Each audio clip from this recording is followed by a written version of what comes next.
Good morning, everybody, or good afternoon. We're kind of at that midday point where it's almost the afternoon time. I'm so excited to talk to you guys today. Today's topic is super close and near and dear to my heart, and I can relate to it on a personal level. I see my friends and family struggle with it, and I definitely feel like this is something that I hear over and over and over with my clients when I work with them. So I'm really excited to bring you some information today that I hope will empower you and support you on your journey, wherever you may be in that journey today, and hopefully support you over the long term. So today's topic is, are you feeding an emotion or a goal? That's a powerful statement. Are you feeding an emotion or are you feeding your goal? So where this comes from, we talked last week a little bit about this, and we're kind of springboarding into the topic. We're extending it out this week, getting it down to those really specific terms so that you can ask yourself that question the next time you're faced with a challenge, or the next time you say, I don't know why I'm doing this behavior over and over and over. Why am I doing this to myself? Why am I sabotaging myself? I don't know where this roller coaster came from that I seem to be riding lately. Why am I making these choices, right? And sometimes we really are stumped. And often I find it comes back to feeding an emotion or feeding a goal. So here's some questions you can ask yourself, right? When you're working towards a goal, is it to eat healthier and then you find yourself at the pantry at night, just handfuls and handfuls and handfuls, one after the other, right? And you tell yourself, I'm not gonna have any more of those M&Ms. Why did I just go back and get another handful of M&Ms, right? What's happening right there? Where's the disconnect right there between what you thought you would do, what you set yourself up for at the beginning of the day, saying, here's what I'm gonna do, I'm gonna drink more water, I'm gonna have less chocolate, I'm gonna move more, I'm gonna eat more greens, I'm not gonna go back to the pantry over and over and over and eat all those M&Ms. And then here you are, 9:30, 10 o'clock at night, standing in front of the pantry, eating handfuls of M&Ms, right? Why does that happen? Because something in our day, something in our psyche has happened that is leading us down this path where we are now feeding an emotion, right? We're clearly not feeding our goal at that point, because our goal was to not have the M&Ms, and here we are standing in front of the pantry eating handfuls of M&Ms, right? So how does that happen? So the thing that I ask my clients, and I ask myself, because I've been there, standing there going, wow, did I just eat like all those M&Ms? Yeah, I did. So am I hungry? Am I hungry? Am I hungry and I have the munchies and I'm just grabbing at whatever is readily available, and it's maybe not the healthiest choice? Is that what's going on? Is it, if it's 9:30 at night, probably not. But if I'm just screaming in the door after work, right? And it's 5:30, 6 o'clock and I'm trying to make dinner, but I'm so hungry because I skimped on lunch or I didn't have my mid-afternoon snack. So now I'm starving and I'm grabbing at whatever is readily available. Is it healthy? Is it not healthy? I'm just throwing a mosh pit into my stomach. And it's not really nutrient dense, it's not really meeting my goals, but it's meeting this initial I'm hungry need, right? So maybe that's when that's happening. In the evening, if it's 9:30, 10 o'clock, 10:30, 11 o'clock at night, and I am going after all these not so healthy foods, what's happening there? Am I soothing something within myself? Am I angry? Am I frustrated with the day and I don't know how to work that out of my system? I don't know how to think through that. I don't know how to release that. I don't know how to move through it, right, in a healthy way. And so I'm eating it. And there's scientific research, right, that tells us that when we eat chocolate or we eat something else, whatever it is for you, if it's like tortilla chips or, it's usually sweet or salty, am I right? So whatever that is for you, there's a lot of research that says serotonin, which is our feel-good hormone, is released and we feel good. We're flooded with it. We feel great, right? Endorphins are a feel-good, right? But that happens when we exercise and we elevate all those levels. But serotonin, we eat a piece of chocolate or two and we're flooded with it and we feel great. So then we want more of it. So we've kind of set up this pattern of self-soothing behavior that maybe is not so healthy for us, but we feel like on some level it's working, right? And so it gives us that instant fix, that instant feel better fix, and we're not sure how else to get it. So we're going for the chocolate and we're eating 3 and 4 handfuls of chocolate at the pantry, right? Am I sad? Again, I mean, have we all seen Bridget Jones's Diary or movies like that where the girl is sad and depressed and she's sitting in front of the TV watching a sad movie or listening to the worst love track song ever, and she's just spoonfuls of ice cream right out of the pint, right? There's no bowl. We don't need a bowl. We're just right out of the pint. And again, what is that doing? Is our goal to eat ice cream? If our goal was to eat a pint of ice cream, then I guess we're eating for our goal. But we're most likely eating and feeding an emotion. And in that case, it's sadness, right? We're upset and we don't know what to do with that feeling. So we're going to eat it. We're going to stuff it. And is that healthy? Of course not. But it's that first connection where the serotonin kicks in and we're like, I feel better. I feel better now. I ate a pint of ice cream. I feel better now. Now you probably don't feel better an hour from then or the next morning when you wake up and you go, yeah, that wasn't feeding a goal. That was feeding an emotion. So how do we get around that? What are some other emotions that we often find ourselves feeding? Frustration. You're frustrated. What do you reach for? A glass of wine, some chips, some chocolate. What is your go-to, right? Do we throw on some shoes and walk out the door and go for a walk?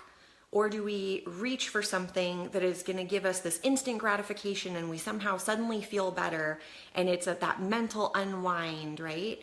When we feel frustrated.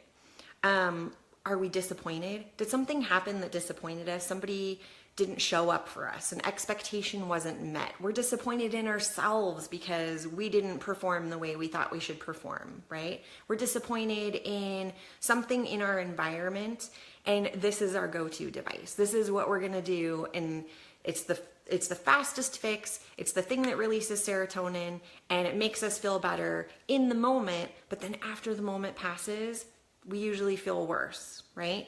So again, are we feeding an emotion or are we feeding a goal?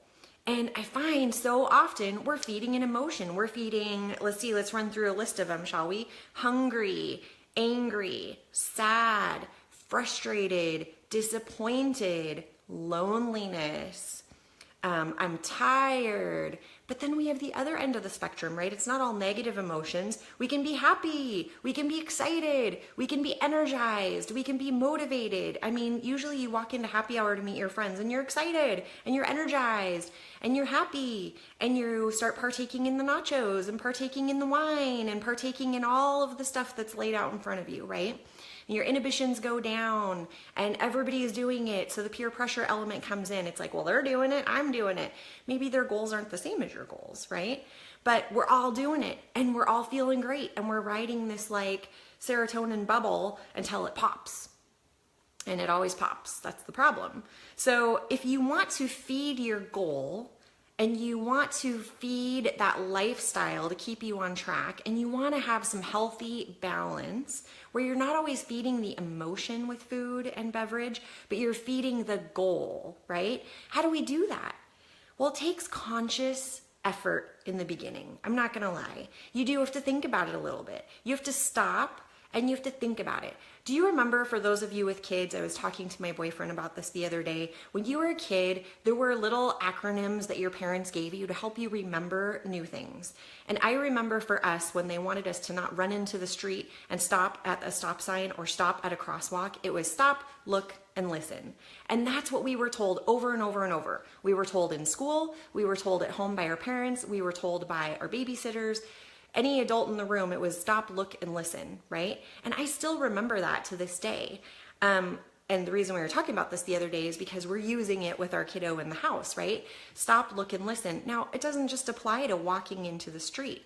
The next time you go to do something, stop, look, and listen, right? I'm gonna stop before I do that self-sabotaging behavior. I'm gonna look at what I'm about to do. Whoa, I'm about to go off the deep end here.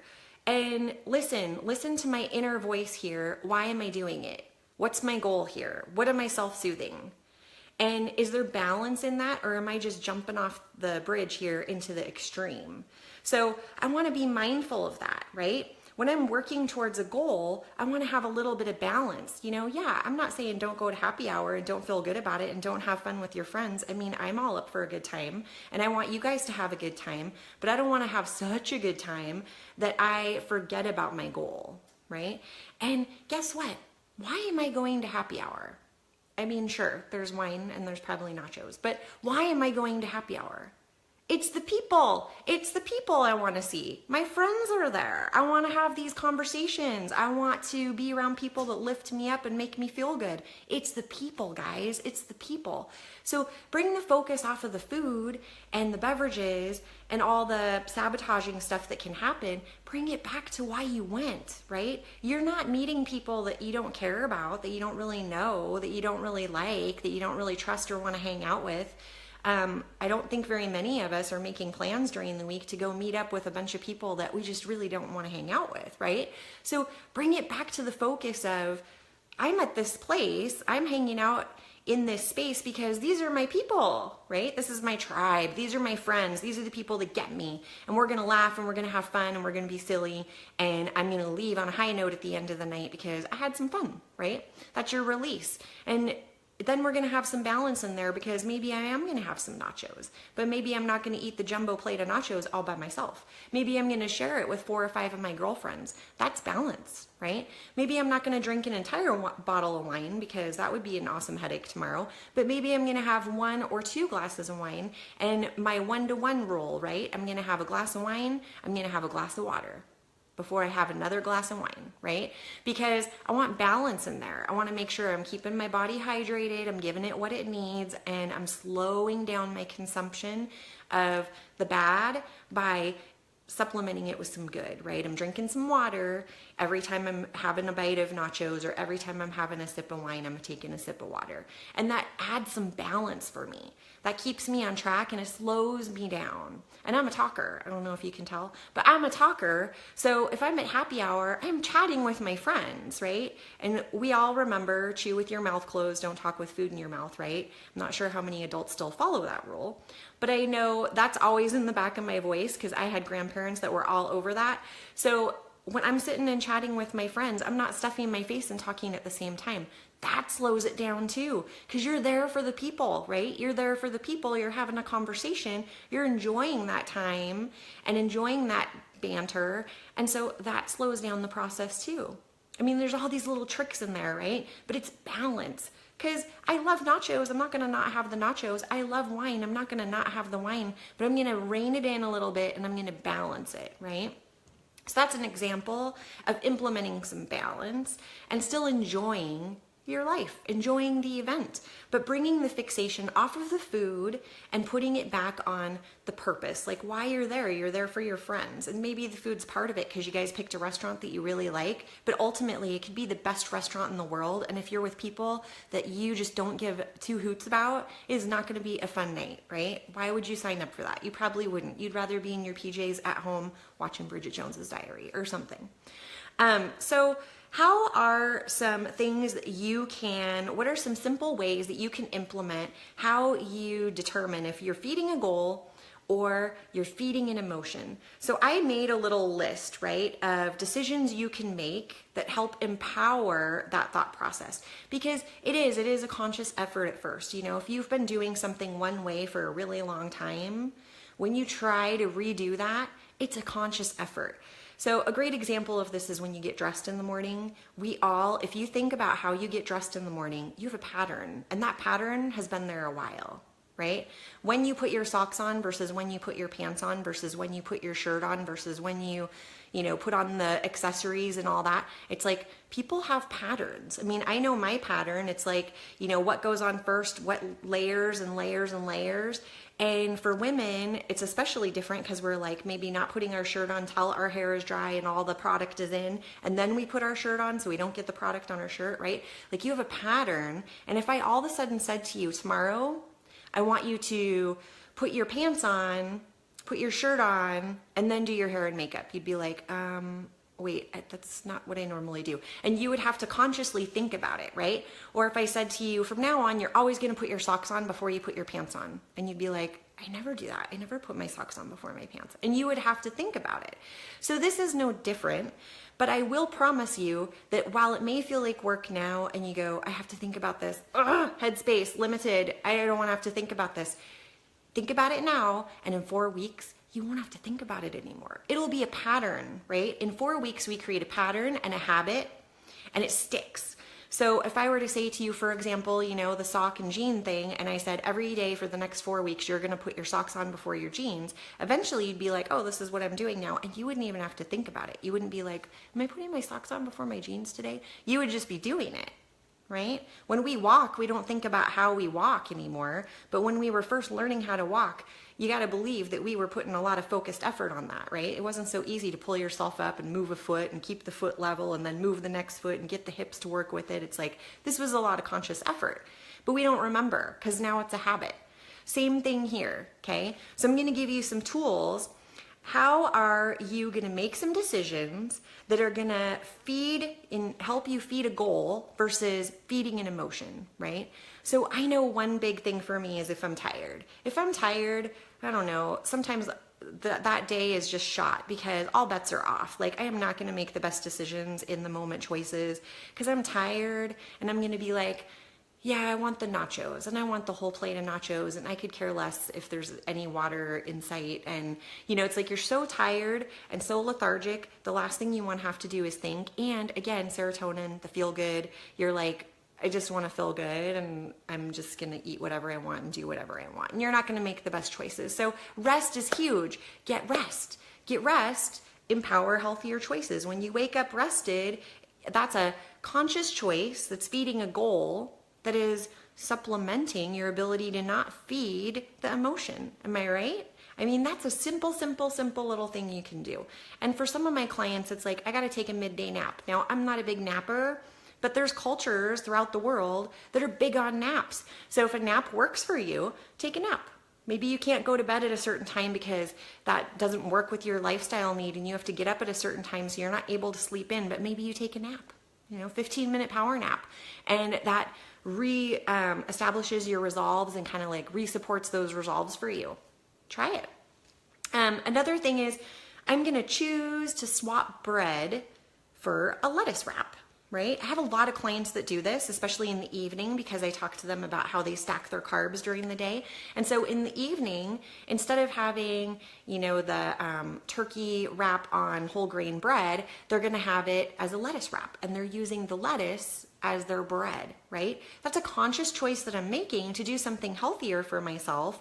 And I'm feeding a goal there. And it feels great when you feed a goal. Guess what happens when you do something positive for yourself? You're releasing the feel-good hormone too, right? It doesn't just come from food. It comes from within. It comes from decisions that you make that lift you up, right? The next thing, let's see, we're going to go for a walk on our lunch break, or we're going to go for a walk in the morning, walk the kids to the bus. We're going to go for a walk after work. What does that do? Oh my gosh, it does so many good things. It engages all the senses, sight, smell, sound, touch, like all the things, right? We feel the air, we hear the crispness of the leaves when we're walking, the birds, whatever's going on, and we smell the season, fresh cut grass this time of year, awesome. So there's all these things that happen and we're so plugged into that and it's so elating and lifting of the spirit. You're feeding a goal. Not only are you outside and you're moving more, which it all counts, it all adds up, guys. Every walk adds up. And we are also keeping that healthy habit going, and we're not feeding an emotion, we're feeding a need and a goal. So that's great, right? And let's say that we're having a rough day. We are tired, and maybe we're disappointed, frustrated, or any of those emotions we talked about earlier. Going for a walk is a great way to feed the goal and offset that emotion, right? So maybe we're going to feed the emotion, but in a healthier way. What? Mind-blowing right there. Mind-blowing. Okay, so what if we are going to choose to commit? So all of my clients that come to small group fitness classes, guess what they just did? They committed. They committed to show up. Some of them register for 1 day a week. Some of them register for 2 days a week. Some of them register for all 3 days a week that I teach.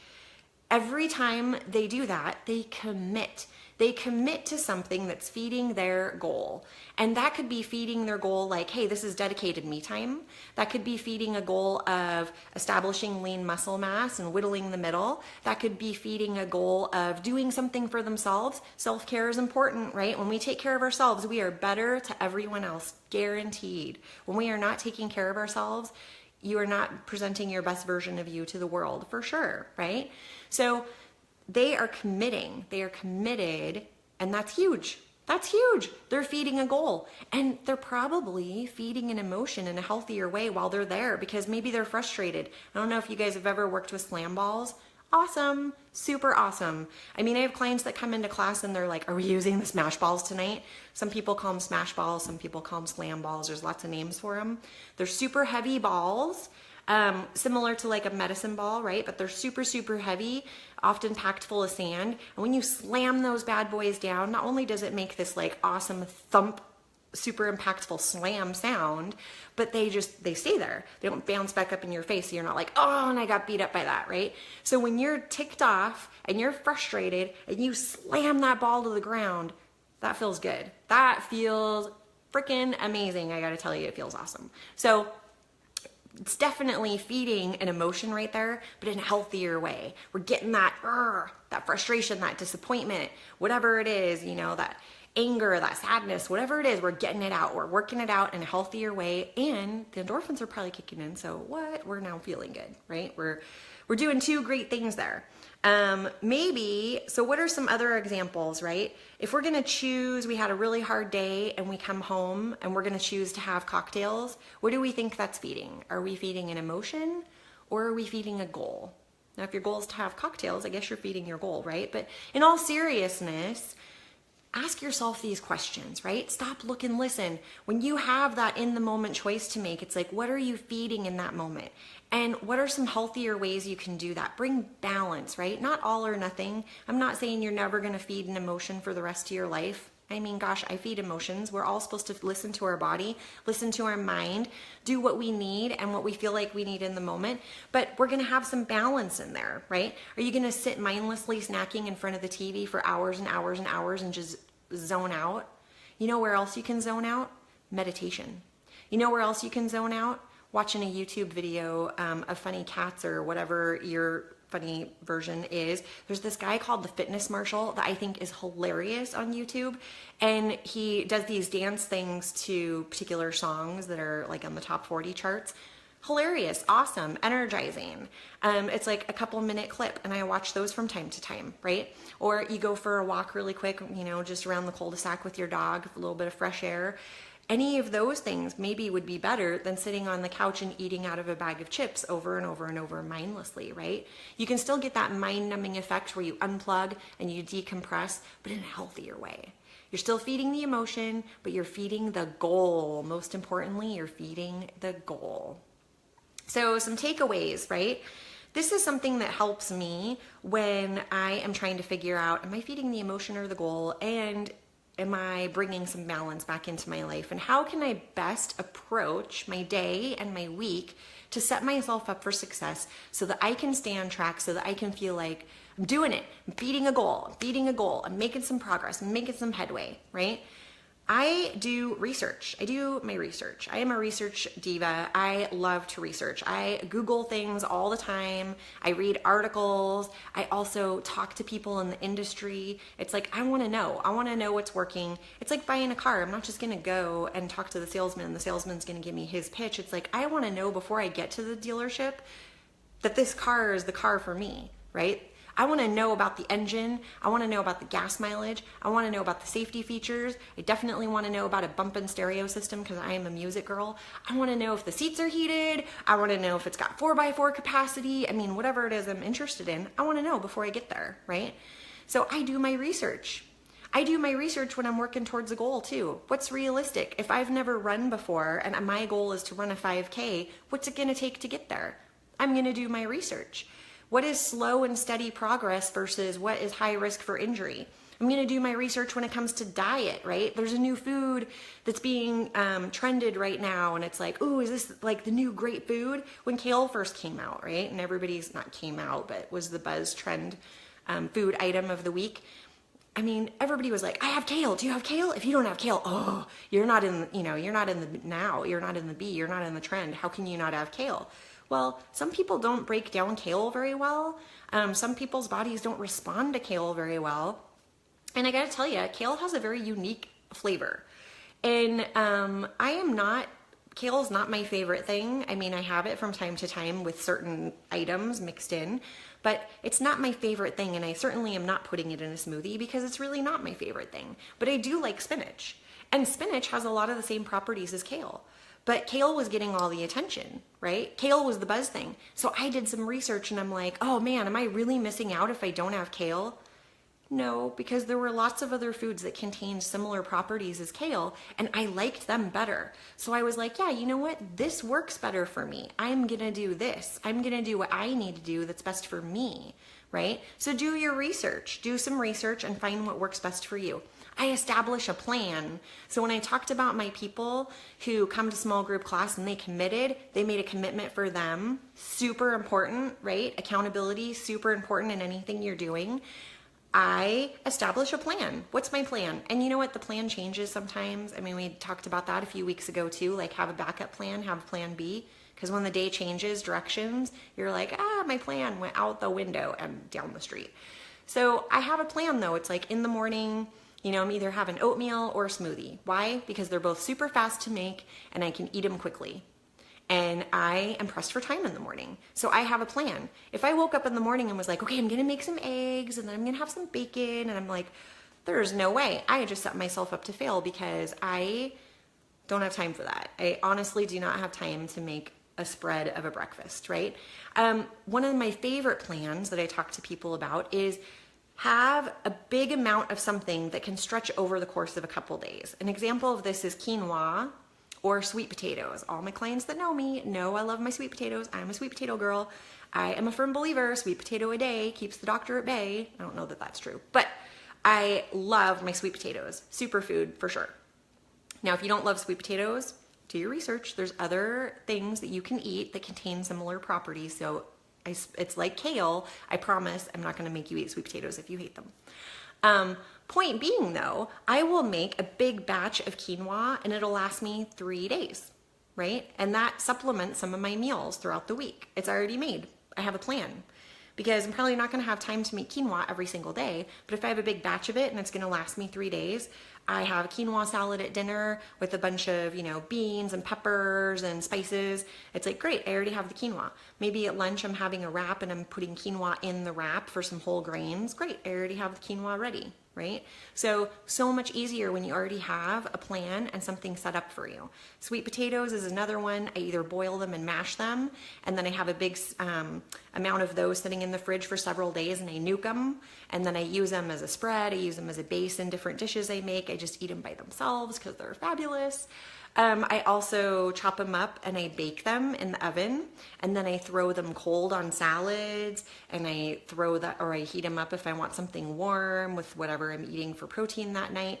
So I'm telling you, having a plan, setting yourself up for success by having some things prepped ahead of time and kind of knowing, okay, this is what I'm going to do when this happens. Oh, I have a solution to this problem that just got presented to me, right? Dinner's a huge problem for tons of people. Solution, quinoa's in the fridge. Done and done, right? Like, who doesn't like that feeling of success? Awesome sauce.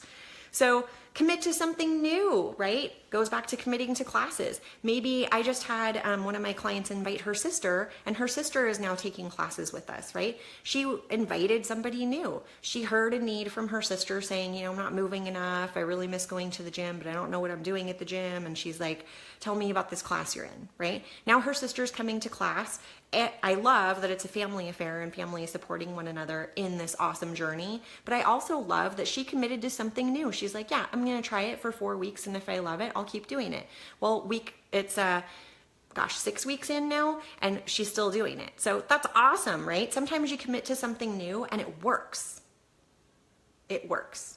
So you're going to change up your routine. It's like the socks and jeans thing, right? Change up your routine, guys. I don't like getting bored. I don't know about you, but boredom is like the worst for me. So, right now I'm kind of on this like smoothie or oatmeal kick in the morning, but I will switch it up at some point and I'll be like whole grain bread with peanut butter and a banana. And then I'll switch the type of smoothie that I'm having or something like that, right? Or I get sick of quinoa and I'm like, no more quinoa for a while. I'm moving to couscous or, brown rice or whatever it is. But I'll get sick of salads and I'll be like, I don't want to have another salad. And then I switch to something else for a while. So boredom, keep mixing it up. Keep mixing it up. Change up your routine. Maybe you always work out in the morning. Start working out at night. See what happens. Your body's like, what are you doing to me? And it has to fight to keep up with what you're doing. And some pretty awesome change and transformation can actually happen when you do that. It's pretty remarkable. But change up your routine. Change is the spice of life. Variety is the spice of life. I guess they've both been called spices. Haha, very funny. But I think that when you add variety, you're more intrigued, you're more excited, you're more motivated, you're more inspired. It's not so boring, right? So add some variety, change it up, and problem solve. Don't be afraid to problem solve, right? That's that stop, look, and listen. We all fall into patterns. We all have our default, right? What is your go-to default when you're frustrated? What is your go-to default when you're tired? What is your go-to default when you're lonely or angry or sad? We all have them, right? What is your go-to default when you're so excited and you're happy and you want to celebrate? We all have our go-to defaults, right? Problem solve the ones that are not so healthy for you and are sabotaging your goals, right? And start feeding that emotion in a healthier way so that you can support and feed those goals. So today's topic, again, just to wrap it up, we asked, are you feeding a goal or are you feeding an emotion, right? And we want to be specific about that. We want to be mindful of that, because if we have a goal, don't sabotage yourself before you even started, right? Don't sabotage yourself standing outside the pantry every night, night after night, just mindlessly munching. Set yourself up for success. Ask yourself, like, what am I doing now that isn't working, and what can I do differently, right? We are all a work in progress. I am certainly not 100% finished and awesome, right? We are all a work in progress. We are always changing and evolving. And when we know better, we do better. And I hope that some of these tips and tools helped you. I know they've helped me over the years. They've helped my clients. They've helped my family. And I think that when we have all those tools in our toolbox, we are so much stronger, right? We have so much more reserve and resolve when we approach all of these things in our day and problems are thrown in our direction and challenge creeps its way into our life. So use some of these tips and tools. I would love to hear some feedback on things that work well for you. We are a community here at Mind and Body Elite, so please comment and share about, gosh, Mindy, this is something I do and it really works for me, because you know what?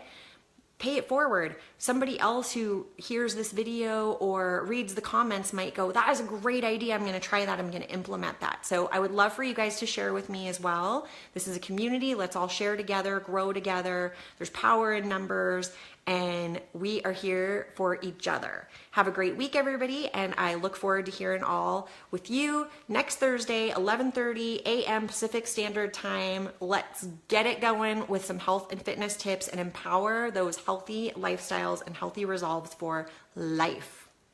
Awesome. See you guys next week.